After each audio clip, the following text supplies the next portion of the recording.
بسم اللہ الرحمن الرحیم۔ السلام علیکم۔ سیرت النبی صلی اللہ علیہ وآلہ وسلم۔ عنوان: اللہ ہمارے ساتھ ہے۔ اس طرح انہوں نے تمام سوراخ بند کر دیے مگر ایک سوراخ رہ گیا اور اسی میں سانپ تھا۔ حضرت ابو بکر صدیق رضی اللہ تعالیٰ عنہ نے اس سوراخ پر اپنی ایڑی رکھ دی۔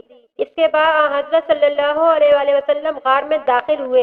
ادھر سانپ نے اپنے سوراخ پر ایڑی دیکھی تو اس پر ڈنگ مارا۔ تکلیف کی شدت سے حضرت ابو بکر صدیق رضی اللہ تعالیٰ عنہ کی آنکھوں سے آنسو نکل پڑے، لیکن انہوں نے اپنے منہ سے آواز نہ نکلنے دی، اس لیے کہ اس وقت حضرت صلی اللہ علیہ وآلہ وسلم ان کے دانوں پر سر رکھ کر سو رہے تھے۔ حضرت ابو بکر صدیق رضی اللہ تعالیٰ عنہ نے سانپ کے ڈسنے کے باوجود اپنے جسم کو ذرا سی بھی حرکت نہ دی، نہ آواز نکالی کہ کہیں حضور صلی اللہ علیہ وآلہ وسلم کی آنکھ نہ کھل جائے۔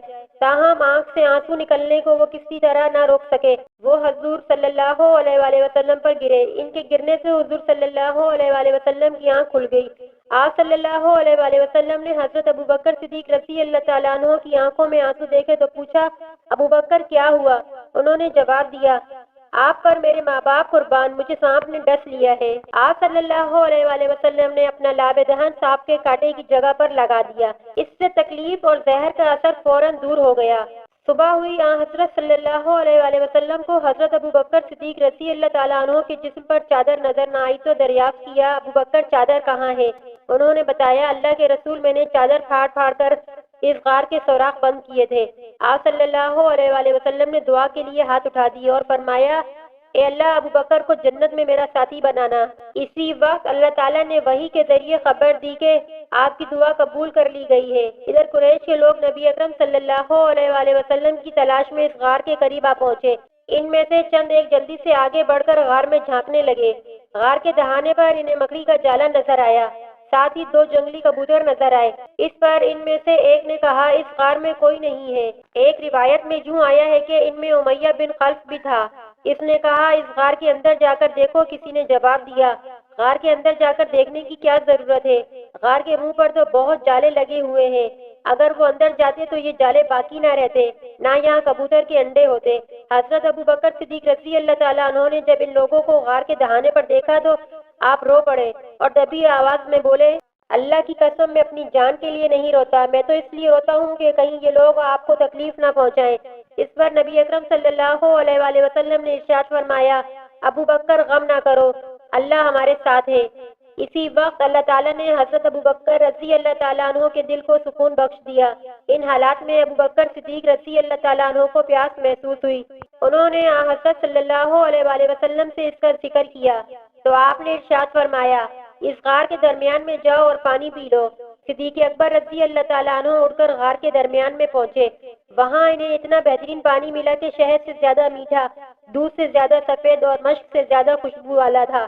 انہوں نے اس میں سے پانی پیا۔ جب وہ واپس آئے تو حضرت صلی اللہ علیہ وآلہ وسلم نے ان سے فرمایا، اللہ تعالیٰ نے جنت کی نہروں کے نگراں فرشتے کو حکم فرمایا کہ اس غار کے درمیان میں جنت الفردوس سے ایک چشمہ جاری کر دے تاکہ تم اس میں سے پانی پی سکو۔ یہ سن کر حضرت ابو بکر صدیق رضی اللہ تعالیٰ عنہ حیران ہوئے اور عرض کیا کہ اللہ کے نزدیک میرا اتنا مقام ہے؟ آپ صلی اللہ علیہ وآلہ وسلم نے ارشاد فرمایا، ہاں، بلکہ اے ابو بکر، اس سے بھی زیادہ ہے۔ قسم ہے اس ذات کی جس نے مجھے حق کے پیغام کے ساتھ نبی بنا کر بھیجا ہے، وہ شخص جو تم سے بغض رکھے جنت میں داخل نہیں ہوگا۔ غرض قریش مایوس ہو کر غار ثور سے ہٹ آئے اور ساحلی علاقوں کی طرف چلے گئے۔ ساتھ ہی انہوں نے اعلان کر دیا، جو شخص محمد یا ابو بکر کو گرفتار کرے یا قتل کرے، اس سے 100 اونٹ انعام میں دیے جائیں گے۔ آپ صلی اللہ علیہ وآلہ وسلم اور ابو بکر صدیق رضی اللہ تعالیٰ عنہ اس غار میں 3 دن تک رہے۔ اس دوران ان کے پاس حضرت ابو بکر رضی اللہ تعالیٰ عنہ کے بیٹے عبداللہ رضی اللہ تعالیٰ عنہ بھی آتے جاتے رہے۔ اس وقت کم عمر تھے مگر حالات کو سمجھتے تھے۔ اندھیرا پھیلنے کے بعد یہ غار میں آ جاتے اور منہ اندھیرے فجر کے وقت وہاں سے واپس آ جاتے۔ اس سے قریش یہ خیال کرتے کہ انہوں نے رات اپنے گھر میں گزاری ہے۔ اس طرح قریش کے درمیان دن بھر جو باتیں ہوتی یہ ان کو سنتے اور شام کو حضرت صلی اللہ علیہ وآلہ وسلم کے پاس پہنچ کر بتا دیتے۔ حضرت ابو بکر صدیق رضی اللہ تعالیٰ عنہ کے ایک غلام حضرت عامر بن فہیرہ رضی اللہ تعالیٰ عنہ تھے۔ یہ پہلے طفیل نامی ایک شخص سے غلام تھے۔ جب یہ اسلام لے آئے تو طفیل نے ان پر ظلم ڈھانا شروع کیا۔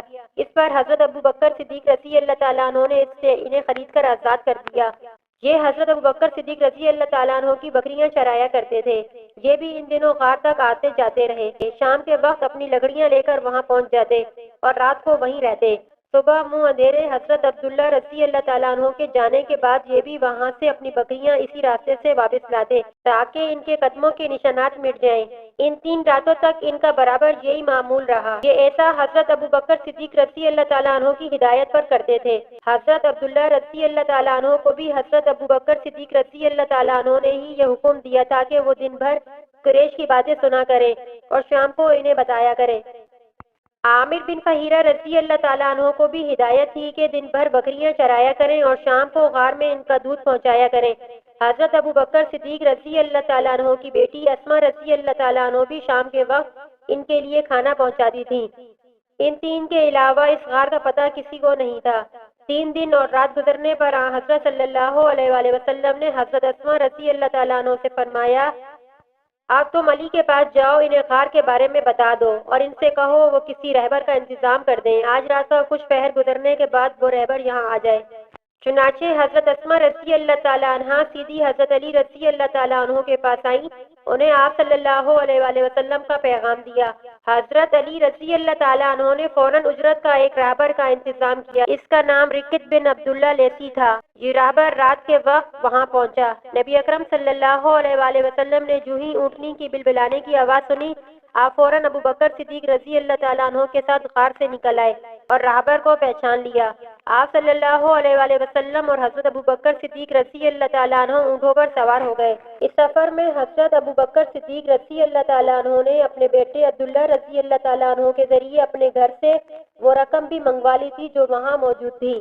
یہ رقم 4-5 ہزار درہم تھی۔ جب صدیق اکبر رضی اللہ تعالیٰ عنہ مسلمان ہوئے تھے تو ان کے پاس 40-50 ہزار درہم موجود تھے۔ گویا یہ تمام دولت انہوں نے اللہ کے راستے میں خرچ کر دی تھی۔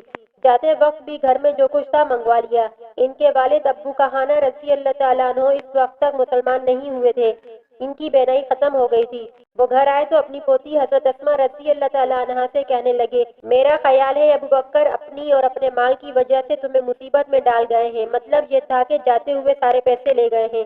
یہ سن کر حضرت اسما رضی اللہ تعالیٰ عنہ نے کہا، نہیں بابا، وہ ہمارے لیے بڑی خیر و برکت چھوڑ گئے ہیں۔